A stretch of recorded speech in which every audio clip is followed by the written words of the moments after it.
Clive, where have you been? I've been wanting to ask you something about Torgal. Where did you get him, like, in the first place? My father brought him back from one of his expeditions into the Northern Territories. They were crossing a snowfield when they heard his cries, and seeing no sign of his pack, they took him in. What do you reckon, Tomes? It certainly adds weight to the theory.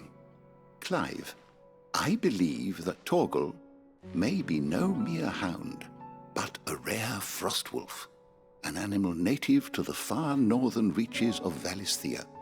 In one of our oldest bestiaries, I found reference to a frostwolf who served as guardian to an ancient queen of the north. Such was his mastery over ether, he could cast magics on command. His name was Fenrir. Fenrir the Frostwolf. Now, the annals do not state it explicitly, but I have reason to believe this queen was a dominant of Shiva, a girl from the Northern Territories and her faithful hound. One awakens as the dominant of Shiva, and the other? You're saying that Jill granted Torgal his powers? What? Just like Fenrir. People called him my hound, but Torgal and Jill were inseparable. He grew up as a faithful companion to the dominant of Shiva, and years later, his powers awakened, just when his master needed him the most. You're right. If it weren't for Torgal blasting those bastards to Kingdom Come, Jill would have been for it. Quite. Though Torgal's power is his own, his latent birthright as a frostwolf. It had only to be unlocked. Oh, get you, Torgal. You're an even finer hound than we thought. And regarding your original concern, you need not fear for Torgal's health.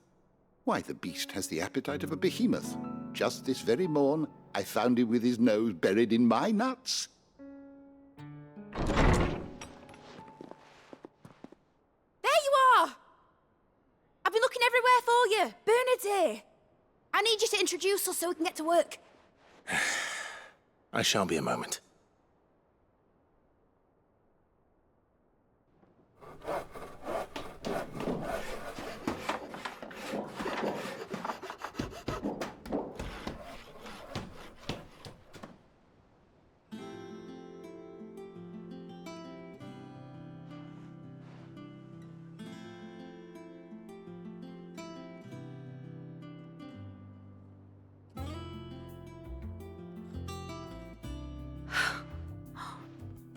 Isn't it brilliant? It is. Well, I couldn't have done it without you. You and everyone else. But I promise I'll pay you back. I'm gonna work my fingers to the bone for you lot, starting right now. Just you wait. I'll make wonders like this world's never seen. Then I look forward to seeing them.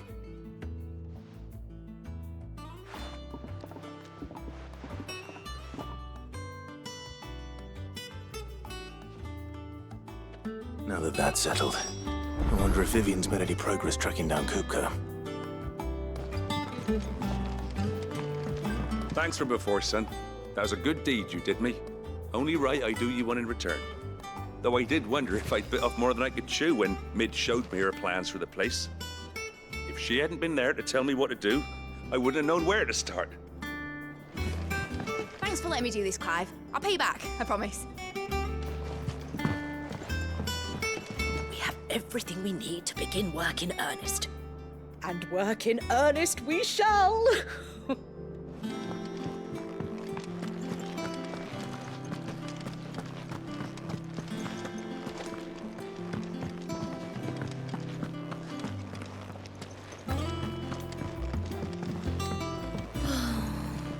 I wish Miss Midador would let us help her with her dungeoneering.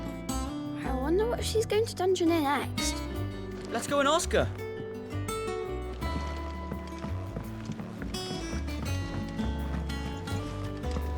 I think I'll wait till Mid's away to take her towards her dungeon.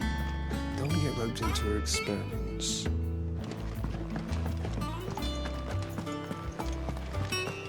Blackthorn may be the manliest of men, but he does lack a certain...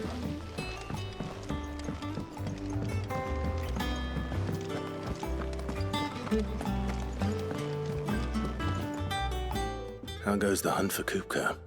Largely in circles. We have myriad sightings of strange soldiers in unexpected places, but nothing definitive as yet. If only we knew for certain by what route he left Rosalith. Well, keep at it. If anyone can piece this puzzle together, it's you. And I'm willing to wait as long as it takes.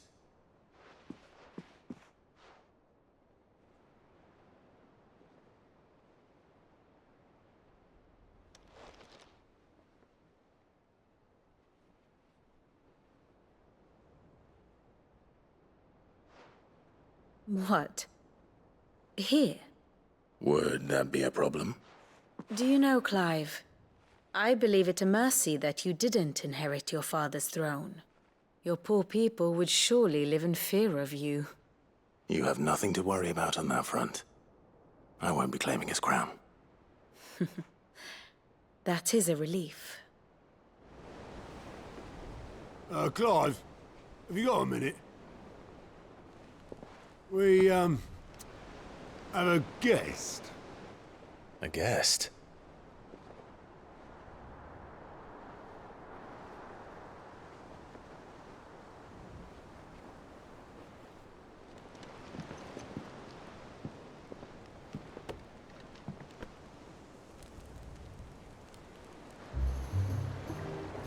For your trouble. 'Twas a pleasure, in hindsight. Uncle Byron? Clive, my boy! Tap a cask and stoke the ovens, for your favorite uncle is here!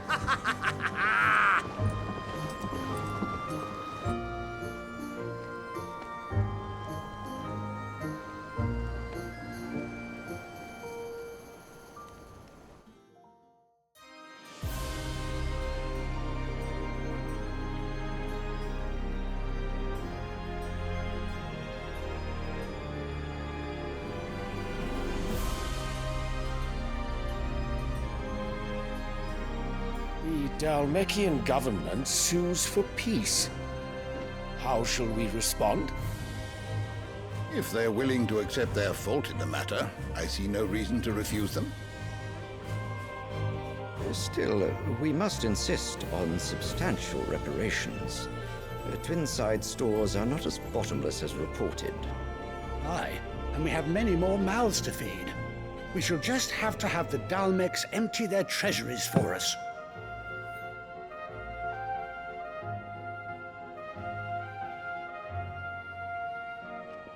Of course, none of this would have been possible without your timely intervention, Prince Olivier. Indeed, I doubt any of us would have had the courage to trade words with the mighty Titan, nor less the wit to win him over. The Empire owes you a great debt. May the blessing of the crystals go with you, Your Highness. May the blessing of the crystals go with you. Very good.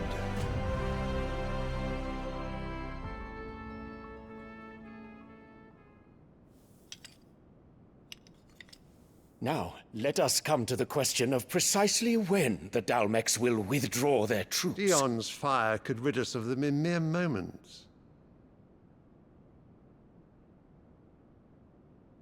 The men of the Fist will not withdraw until a peace treaty is concluded.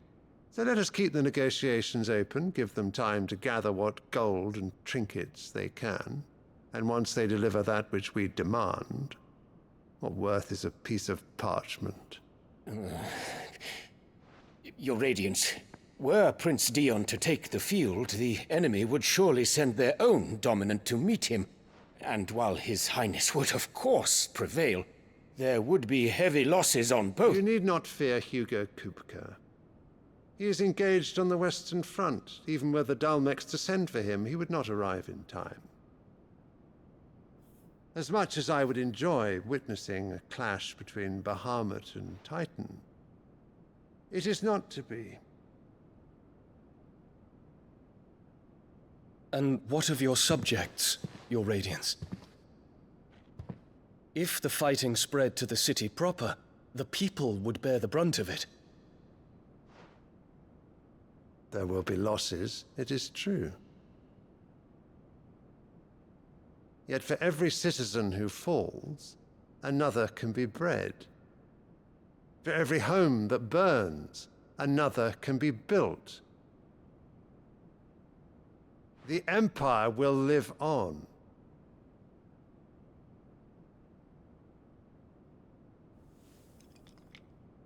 Dion? Yes, sire.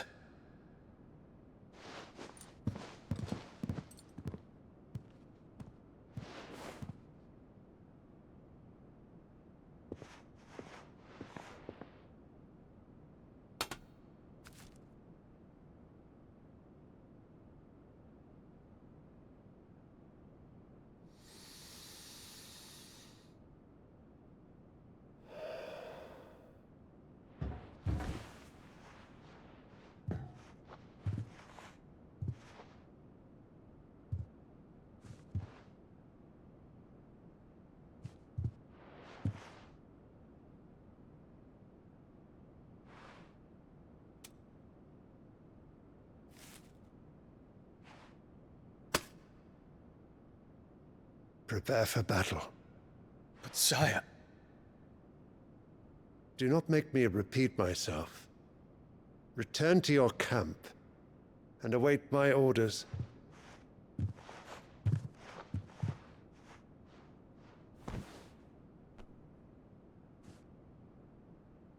If that is your wish, your Radiance, I shall depart at once.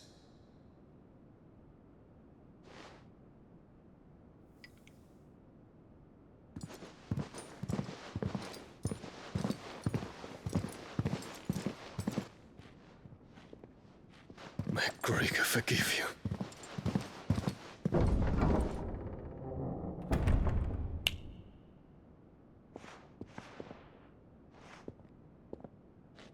What do the astrologers augur? The stars are in agreement, your Radiance. The shadow of treachery hangs over Prince Dion.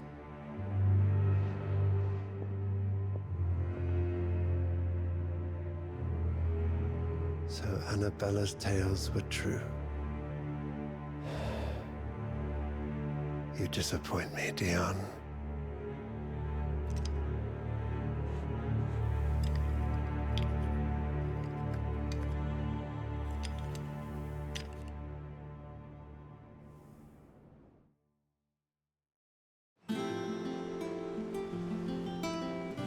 What on earth is Uncle Byron doing here? Only one way to find out.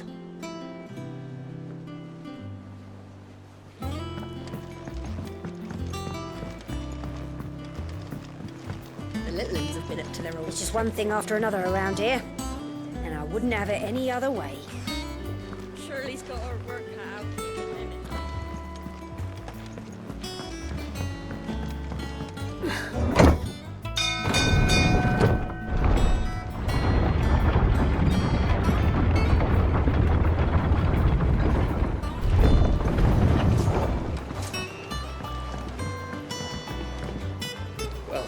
Fuck me. Never thought I'd see the dear Lord Byron Rosfield of the Seven High Houses came to tea.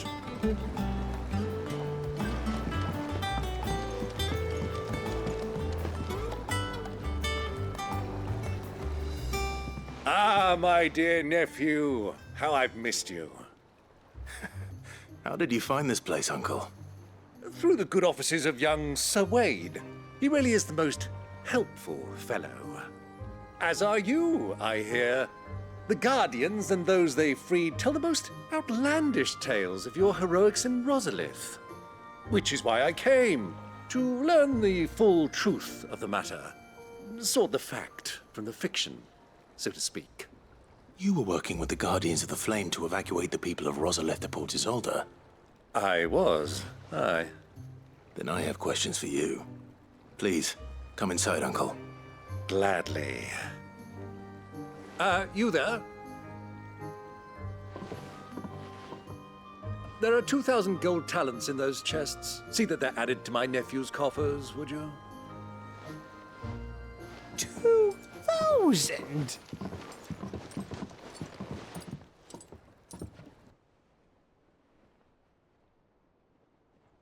And I'm afraid that is all I know. A fleet sailing south past Port Isolde. Most intriguing. Forgive me for not being able to tell you more. I hadn't the faintest idea Kupka withdrew wounded from Rosalith.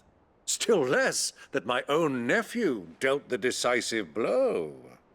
What do you think, Vivian? I think, with this news of the Dhalmekian fleet and recent reports of the Royalists' movements, that the final piece of the puzzle has fallen into place. Come here and I'll show you.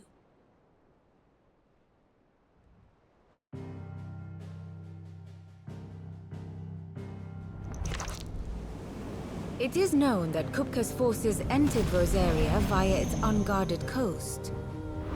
So can the same be said of your visitors from Waloed? Certainly, her Royal Navy is famed for the efficiency with which it bears her knights from one battlefield to the next. And in the Einherjar, or Black Galleon, she boasts a vessel nigh as swift and every bit as feared as the kingdom's legendary cavalry. A fitting flagship for a land apart, her naval presence being crucial to her ambitions beyond Ash. Yes, it seems safe to assume that the Royalists did indeed enter Rosaria from the sea. So then, had you a vested interest in Titan's survival, whither would you take him?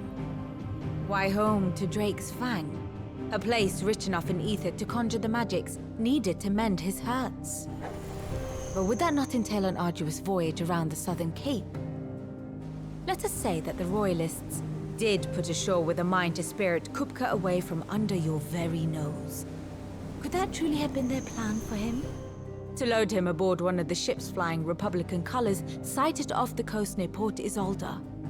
To spend weeks at sea, being tossed hither and yon by unforgiving waves, his life hanging in the balance.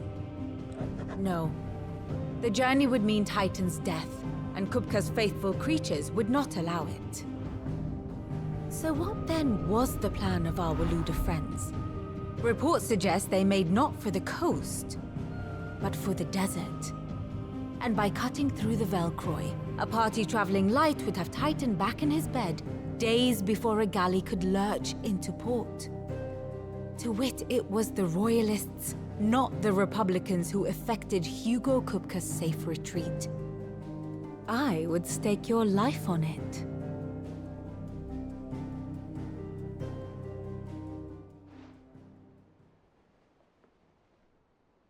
So it was the Waloeders who spirited the wretch away.